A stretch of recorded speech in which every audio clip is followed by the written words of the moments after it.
this Republican bill to raise the minimum wage. Wait, what? Yeah, what? Republicans want to raise the minimum wage? Am I in a different world? I thought they were neoliberals. Yeah. I could have sworn. I could have sworn. These guys, I thought they were for a free labor market, these liars. Yeah, what the hell? So as many of us are well aware, the minimum wage is currently at $7.25 an hour. Nationally. Yeah. That is the lowest amount allowed by federal law. And it's been there since around since 2008. I think Obama raised it once. 7 or 8. 7 or 8, right? Yeah. I don't even know if Obama ever did. It might have been Bush near the end. I'm just going to figure this out. Look that up while I'm talking. But Republicans want to raise the minimum wage. Now, Democrats have been fighting for this for a long time. 2009. So there you go. Was Obama. Democrats have been fighting for this for a long time. They've been fighting to raise the wage to $15 an hour. The fight for 15 has been one of the most prominent labor movement activities of our lifetimes. Now people are working for a $17 minimum wage. Bernie Sanders is now pushing for a $17 minimum wage because if you adjusted the fight for 15 for inflation as the inception of the fight for 15, now it would be $17 an hour. Yep. So yeah, the fight for 15 has a great slogan, but it's going to keep going up as inflation goes up. Mm-hmm. Anyway, Republicans want to raise the minimum wage, but to $11. But they do want to do something interesting that I do like. They want to then tie it to inflation forever. That is very good. So they want to put it at $11 and then tie it to inflation forever. Now that ends the political football that is minimum wage increases. I think the problem is that we don't want to put it at 11 and tie it to inflation forever. We want it at 15 at least, 17. That's preferably. what we want. We want it tied. Honestly, we want it tied. This is a very common like liberal leftist talking point online. But if wages kept up with productivity, the minimum wage would be like $25 an hour. Yeah. Right? That's what it would be. Totally. If wages kept up with inflation since 1968, if the minimum wage kept up with inflation since 1968, we would be at $14, $15 an hour. So that's why you kind of want to tie it to that number, right? Them putting it at 11 is not enough buying power. Exactly. That's not enough to live off of. That's the problem. You can't, I mean, even if an individual would live off of it, a family definitely couldn't live. No, absolutely not. And look, $7.25 is a nightmare because like you literally can't afford a median apartment anywhere in the entire country.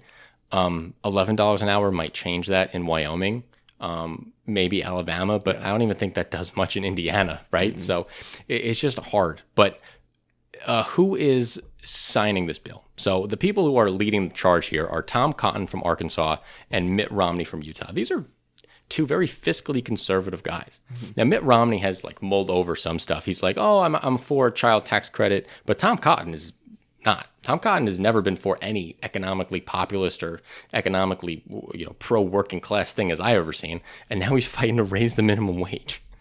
But the caveat to all of this, so not only is it $11 when a lot of Democrats want it to be 15, 17, they're also making this an immigration bill, which is kind of the compromise, the grand bargain that they're trying to make with this. So the legislation would penalize employers who knowingly hire illegal immigrants and violate I-9 paperwork rules. It would also require workers aged 18 and above to provide photo ID for verification and basically implement the E-Verify system across the country, nationally mandated.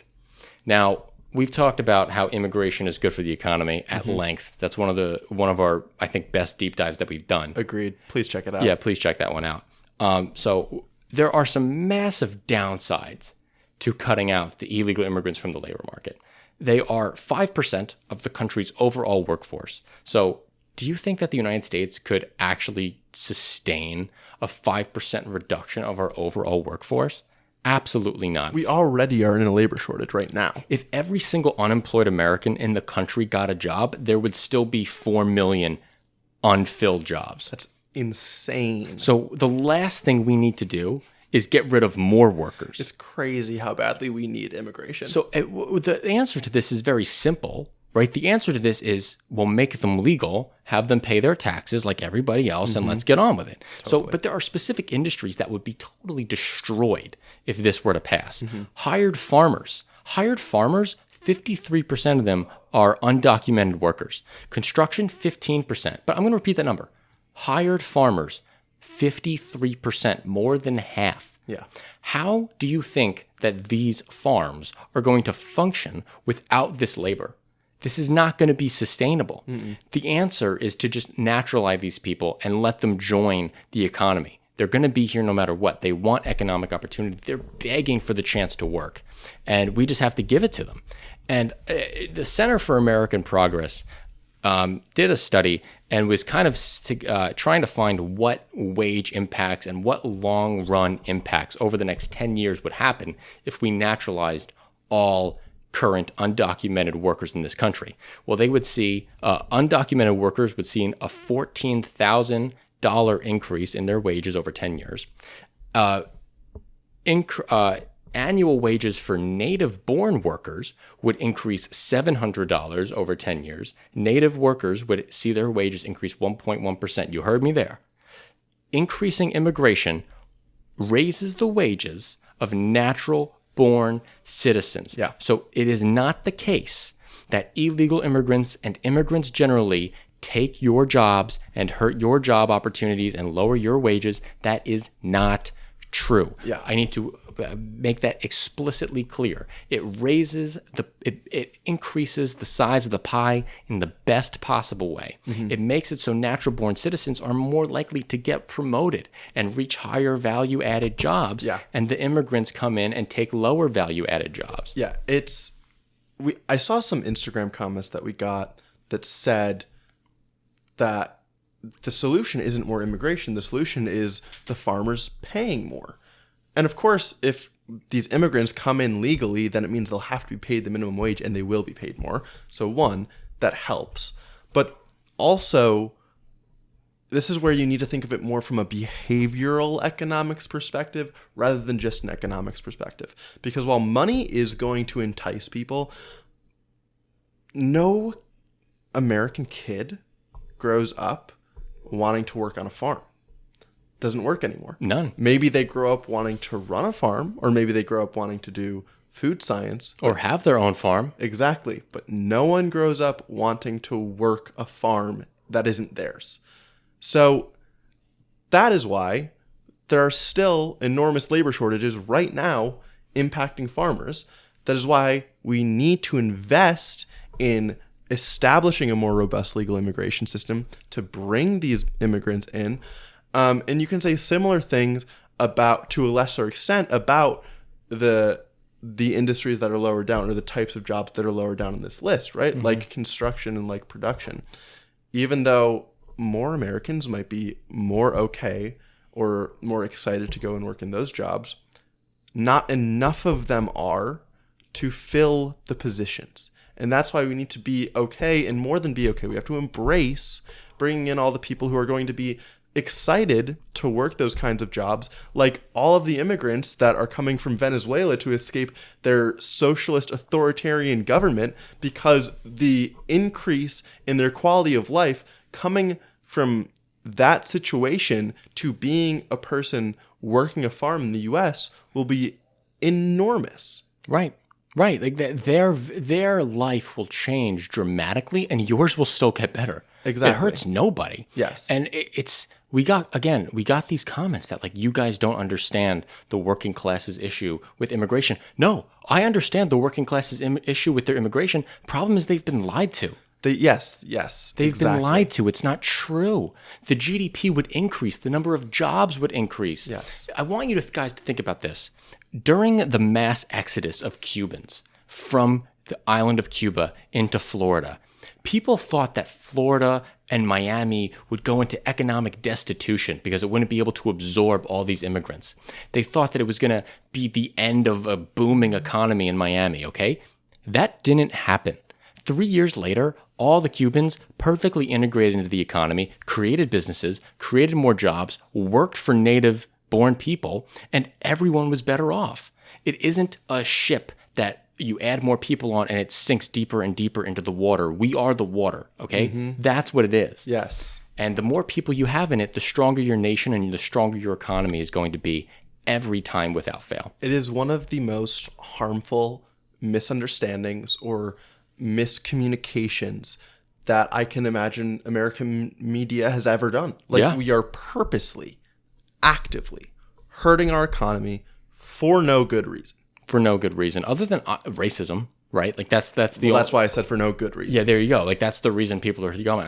I know the working class and a lot of people who have this concern of immigration don't view it from a racist lens. No. But the people who are lying to you do. Mm-hmm. Steve Bannon, who writes Breitbart, has that intention. Mm-hmm. Laura Ingraham on Fox News has that intention. The people pushing the great replacement theory are thinking that way. Absolutely. So don't be fooled by it. But let's rewind. Let's go back to this minimum wage thing. Yeah, God. Because no, it's important because this is honestly an immigration bill. Yeah. This is an immigration bill disguised as a minimum wage increase. Yes. That's what this is. Mm-hmm. Would you be okay with a minimum wage law being tied to immigration reform? I think I could be okay with this. I think I could be too. Because I think positive legal immigration reform could come after this. I don't think this bars that. No, totally not. I think that this bill, if we change that 11 to 13 and then we naturalize the citizenry and then increase border funding a lot, I think I'm in on this bill. If we could say, okay, let's naturalize everybody who's here and then we'll toughen up the border and we'll make it easier for people to immigrate legally and we'll raise it to $13 an hour and stick it at inflation forever, I think you have me on board. Oh, I'm not upset with anything. Here's the thing. 13 numbers, the thing that would get me upset, right? Because it's not 15 or 17. Oh, because it's low? Right. I thought you were... No, that's the issue part with what I said. Sure, but I'm still... Well, again, I assume that 11 is still better than 725. Of course. And I don't know. Does this mean that it has to be stuck at 11 adjusted for inflation? Right. Right, it doesn't. Yeah, so the only real problem here is the barring illegal immigration, which again is fixed if we just make less immigration illegal. Yep. There you go. So yeah, I'm okay with it, but my goodness, do the Democrats need to start being louder and pounding the table for pro-immigration? No, look, it's not popular. So I'm reading this book right now called The Last Politician, and it's a summary of Joe Biden's first 2 years in office, and he says all the time that the last thing that he wants to talk about and deal with is immigration because he's scared of it, as he should be. It is the most politically divisive issue. Every time we post a video about immigration, we get downvoted and hated on in the comments, even though all we're doing is reporting the evidence of research. Mm-hmm. That's all we're doing.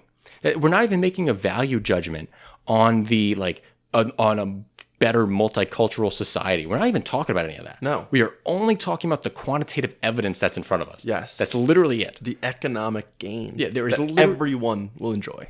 We're not even touching the cultural stuff. It's because it's not what we do. Mm-mm. We're not a cultural warrior attack show. We're not about the culture wars. That's not what the show is. Mm-mm. We're a very quantitatively driven show, right? But Joe Biden, in this book, has said all the time, I don't want to go near it. I don't want to talk about it. He gives it to Kamala Harris to deal with because he knows that it's a shit show and he doesn't want it to be his problem. And it sucks because we need more warriors on this issue. We need more people ready to say the things that need to be said. Yeah. We need people going to press conferences, like Ben was just saying off camera. We need people going on press conferences every single day, making it very, very clear that the longer we wait to increase our immigration, the lower your wages will be over time. Yeah, we need someone who is on this like Bernie is on the $15 minimum wage. Yeah. Right? Like AOC is spearheading the Sunrise Movement and is the face of that. We need someone who's going on MSNBC, on Fox, on CNN, and even on all of these podcasts and YouTube channels, right? Who's saying, yeah, this is all of the evidence. This is why it's so clear that we need it to happen. And just have the facts so that if anyone comes at you with different arguments, you can be like, nope, wrong, nope, wrong, nope, wrong. It's better. It's good. It's helpful for the country. Yes. You know what? On the description of this YouTube video that we post, I'm going to put a document in there that's going to contain all the links to all of this information. So whenever you see someone online talk about this, you can copy and paste the document and respond to it in a comment. Yes. So you can keep pushing this information out as much as possible. Mm-hmm. On the last migration video we put out, I wrote the same response to 8 different people, all with the exact same links. And I'm like, I understand your concerns with immigration. Here is where you have been misled. 8 links. Yeah. I'm like, please respond to me if you have any questions. That's awesome. That's what we have to do. Yeah. That's how we have to get the message out because the media is failing us. Yeah, just keep slapping them in the face with truth. Yeah, and God, will it work? I don't know, but please keep trying. This is the only way. Like, it's the only chance. Yeah, what's the alternative? You just have to keep pushing it. Yes. Yeah. So Republicans raising the minimum wage, immigration reform is what they're trying to do with it. It's not going anywhere, but it is interesting that they're kind of carving this idea of like, okay, guys, well, we'll raise the minimum wage if you do immigration reform. Yeah. So this might be this path to it, which I think is interesting. Definitely. Right? Might be cool.